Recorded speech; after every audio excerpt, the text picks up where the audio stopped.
It looked like any other political night. The auditorium was packed. Rows of chairs filled with journalists, donors, college students, and ordinary citizens who had waited hours just to get a seat. Overhead stage lights buzzed faintly, casting a golden glare on the panelists seated in a straight line. The cameras were rolling. The microphones were hot. And somewhere behind it all, millions of Americans were tuning in live. They expected drama, sure, maybe a few sharp exchanges. But what they got was a moment that would stop the country in its tracks. At the heart of it all were two very different forces. On one end of the stage sat Donald Trump, sharp suit, stiff posture, and that unmistakable smirk. He looked every bit the man who had built his brand on dominance. He had spent years commanding headlines, cutting through interviews, bulldozing debates. He wasn't just ready to speak, he was ready to control the room.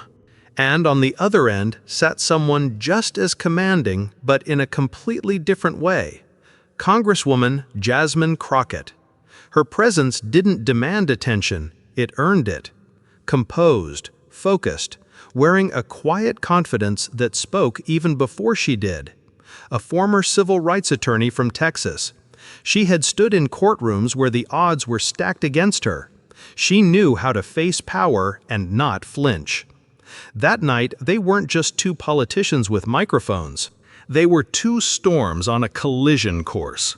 And the air thick with tension was about to crack wide open. The first few questions were tame, surface level. Policy, economy, healthcare, the usual. Then Donald Trump leaned forward. A slight smirk tugged at the corner of his mouth. His voice dipped lower, sharper. He interrupted a speaker mid-sentence. And just like that, the air in the room began to change. He cut in again, then again, this time with sarcasm. "I've heard this same nonsense for years," he said, waving his hand like he was swatting a fly.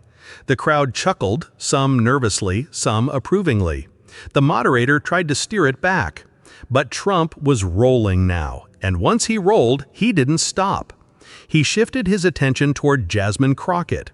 She hadn't said a word yet. She sat still, unmoving, hands folded, eyes steady. Her presence was like a drawn bow, silent, held, coiled with pressure. Trump smiled wider, clearly irritated by her calm. He jabbed again. "You're awfully quiet over there, Congresswoman. Nothing to say? Or just waiting to copy someone else's notes?" The audience reacted, gasps, awkward laughter.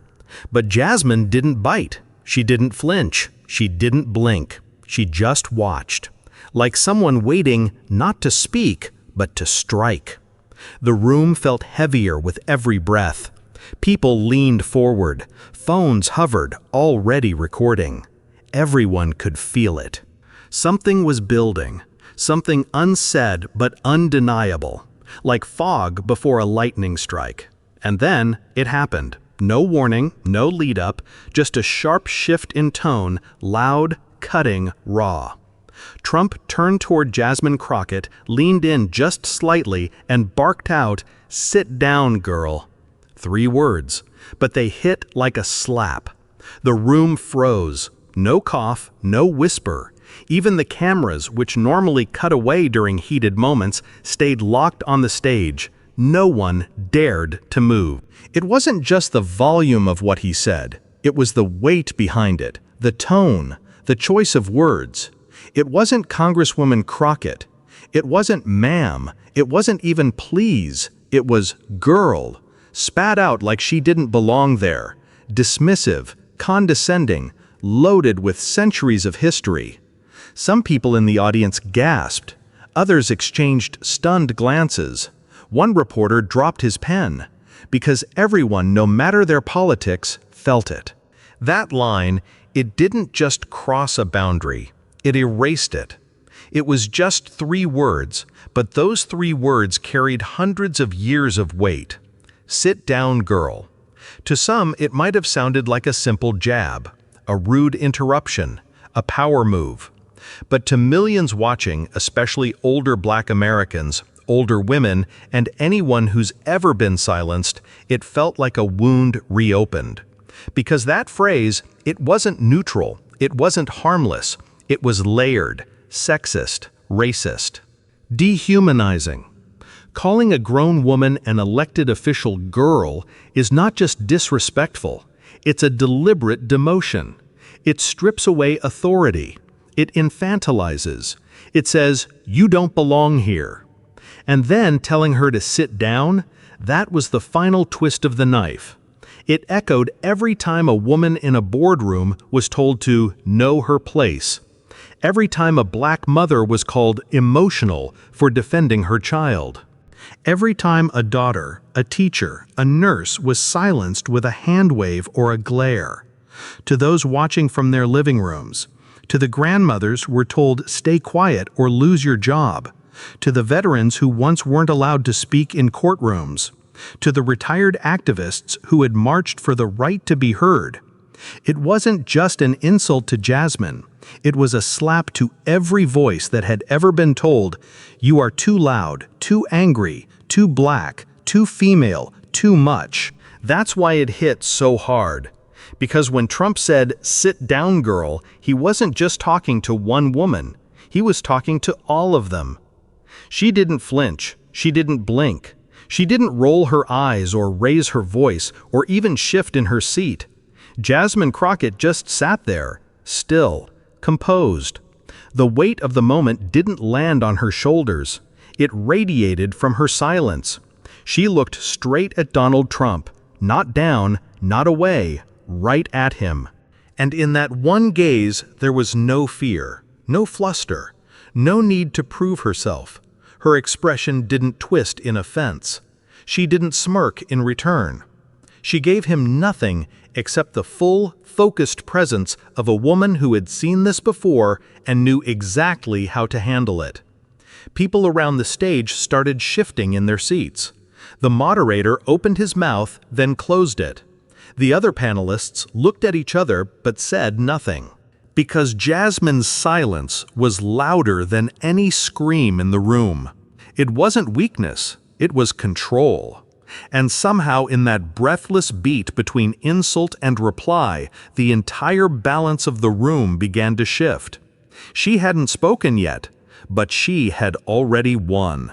And then she spoke. No tremble, no rise in pitch, just calm, precise, like steel sliding from its sheath. Her voice didn't echo through the room, it sliced through it. I wasn't raised to sit down in the face of power that abuses its position. That was it. No shouting, no finger pointing, no dramatic pause for applause. Just a single, steady truth. And somehow that hit harder than any roar. Trump, usually quick with a comeback, didn't speak. He shifted in his seat. His lips tightened. Because Jasmine Crockett hadn't just responded, she had reframed the entire moment. She wasn't asking for respect, she was declaring it. She wasn't fighting fire with fire. She was fighting ego with truth. And in that moment, she became undeniable. The crowd didn't cheer. They couldn't. They were still trying to breathe again. The moment Jasmine spoke, the control in her voice, the clarity in her words, it sent a signal through the room and straight into millions of living rooms across America. The debate was being broadcast live. No editing, no delay, no second chances. And then social media erupted. Twitter lit up. Instagram Reels were already cutting her words into clips. TikTok users began posting in real time. Did you hear that? Did you see that? She didn't flinch. Within minutes, hashtags were trending. Hashtag still standing. Hashtag Crockett clapback. Hashtag sit down no more. People weren't just watching, they were leaning in. Every screen was glowing. Every eye was locked. Because everyone had the same question, what is she going to do next? And behind that question, a deeper one. If that had been me, would I have stood my ground too? The power of that moment wasn't just what Jasmine said. It was what it reminded people of. The teacher who was belittled in front of her students. The mother told to stay quiet at a family gathering. The cashier dismissed like she wasn't even there. The young girl told to be quiet and smile while someone else took credit. We've all seen it. Some of us lived it.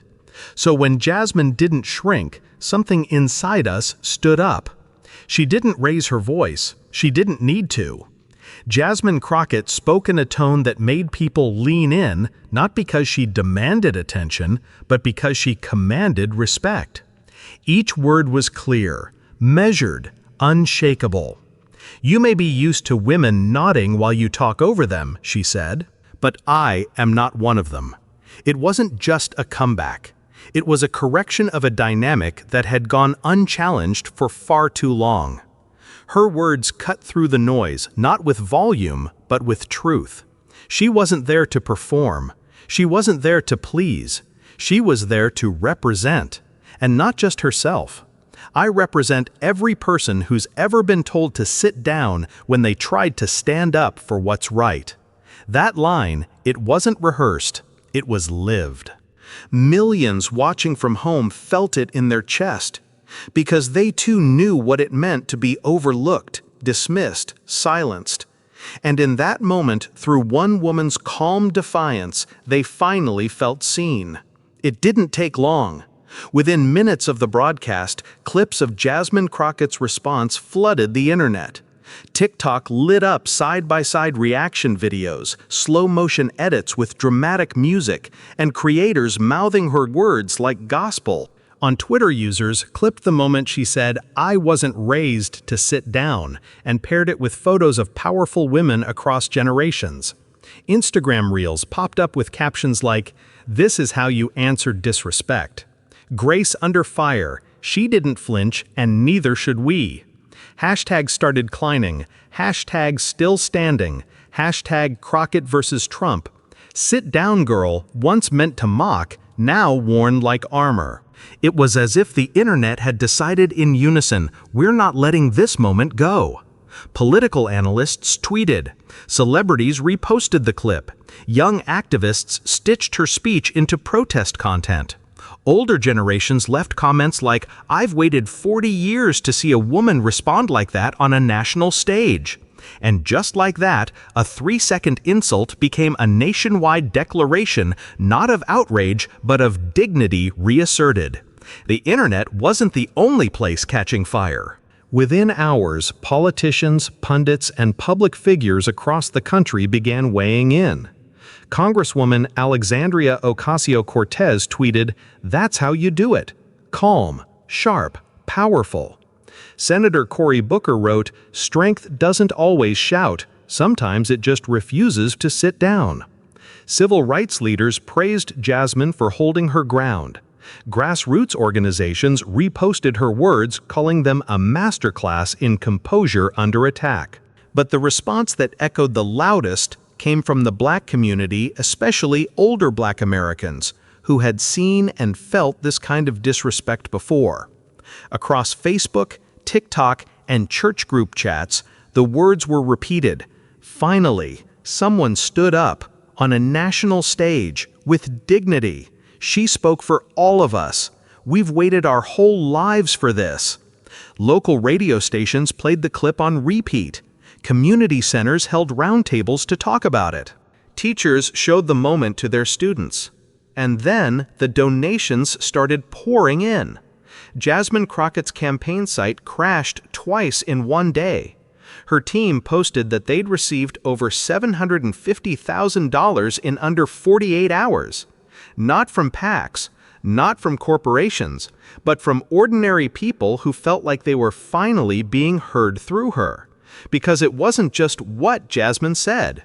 It was the way she said it, with grace, with fire, and with the kind of quiet defiance that turns a reply into a movement. By now, it was clear this moment had grown bigger than a political debate. It wasn't about red or blue, left or right, Republican or Democrat. It had become a mirror, a spotlight, a reckoning. Because what Jasmine Crockett stood for on that stage, what she refused to do, was something millions of people had once been forced to endure. This wasn't just politics. This was about power, dignity, and the right to be respected even when the room doesn't want to hear you. For every teacher whose ideas were ignored in staff meetings, for every nurse who was told to just follow orders and not speak up, for every mother who got talked over at her own dinner table, this was personal. Jasmine's calm defiance reopened old wounds, but also poured something healing into them. Because deep down, this wasn't just about what Trump said. It was about what people had heard their whole lives. You're not important. You don't belong. Be quiet. Sit down. But that night, Jasmine didn't just reject those words. She shattered them in front of the whole country. And in doing so, she reminded us all that respect is not granted by title, wealth, or volume. It's earned. And sometimes it's reclaimed. For younger viewers, it was bold. For political junkies, it was viral. But for millions of Americans over 50, it was personal. Because they had lived it. They had seen meetings where the men spoke over them. They had watched their mothers be silenced, their teachers be dismissed, their wives be interrupted mid-sentence at the dinner table. And for Black women, it went even deeper. This wasn't just a political moment. This was a release. One grandmother in Atlanta posted, "She didn't just speak, she freed something inside me I've been holding since 1967. Across the country, women leaned forward in their chairs. Not because Jasmine shouted, not because she slammed her fist or raised her voice, but because she stood her ground with her head high and her dignity unshaken. It was power, but not the kind people are used to seeing on political stages. This wasn't power that demanded control. This was power that refused to be erased. And for the first time in a long time, many women watching felt like they weren't alone. Because what Jasmine showed them that night was something they had longed to believe. That staying calm doesn't mean staying silent. That not yelling doesn't mean you've surrendered. That you can sit tall in your chair and still shake the room. The debate ended, but the silence lingered. Reporters rushed to Donald Trump as he exited the stage. Microphones were shoved toward him. Cameras zoomed in hungry for a reaction. He waved them off. No comment. Just a tight smile, forced, brief, and gone in seconds. For once, he had nothing to say. Jasmine Crockett, she didn't flinch. She didn't linger. She gathered her notes, stood up, and walked out like nothing explosive had just happened. And somehow, that made it even more powerful. While political commentators debated strategy, while partisans argued in comment threads, the headlines were already writing themselves. The woman who silenced the room. Crockett's calm burns brighter than Trump's fire. Grace wins the mic. It wasn't just a clapback, it was a moment of reversal. For once, the man who always had the last word was left speechless. And the woman everyone expected to fold left untouched, unshaken, and now unforgettable. Long after the lights dimmed, long after the trending hashtags faded, and long after the broadcast ended, her words still echoed. "I'll sit down when justice does." It wasn't shouted, it wasn't rehearsed, but it was unforgettable. That one sentence, soft but unshakable, became more than a clapback. It became a rallying cry. Across protests, in classrooms, at kitchen tables and campaign rallies, printed on posters, shared in sermons, etched into memory. Because Jasmine Crockett didn't just reject disrespect, she replaced it with a new standard, a new kind of leadership. One that doesn't shout to be heard, but speaks with clarity and stands with purpose. For many, that night wasn't about politics anymore. It was about permission. Permission to take up space, to speak truth, to stand tall and never, ever sit down just because someone tells you to. That's the legacy of Jasmine Crockett's moment. Not a soundbite, not a slogan, but a reminder. Sometimes courage is quiet. Sometimes leadership sits still but refuses to sink. And sometimes the most powerful stand begins by not sitting down. Have you ever been told to sit down?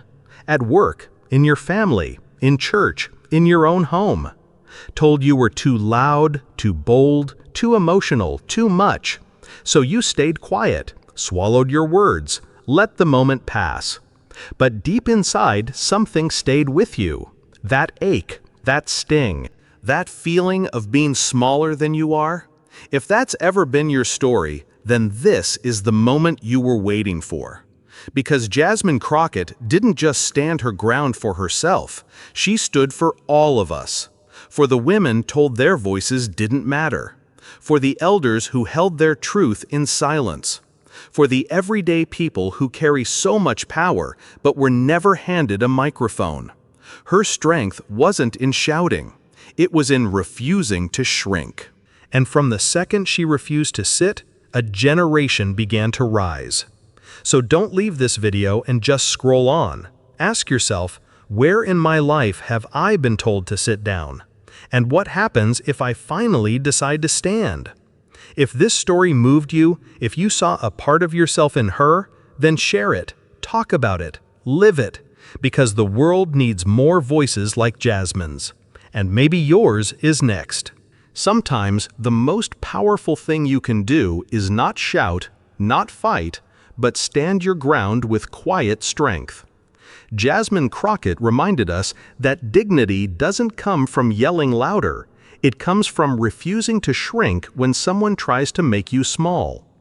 In a world that tells you to stay silent, sometimes your calmest no can echo the loudest. Let her story be a reminder. You don't need permission to be respected. You just need the courage to stay standing, even when it's uncomfortable to do so. If this story stirred something in you, if you've ever been told to sit down, shut up, or stay quiet, then this channel is for you. At AZ Exposed, we don't just tell stories, we reveal truths. We honor voices that refuse to be silenced. Subscribe now to join a community that stands for courage, justice, and dignity. Because the next time someone says, sit down, you'll be ready to stand.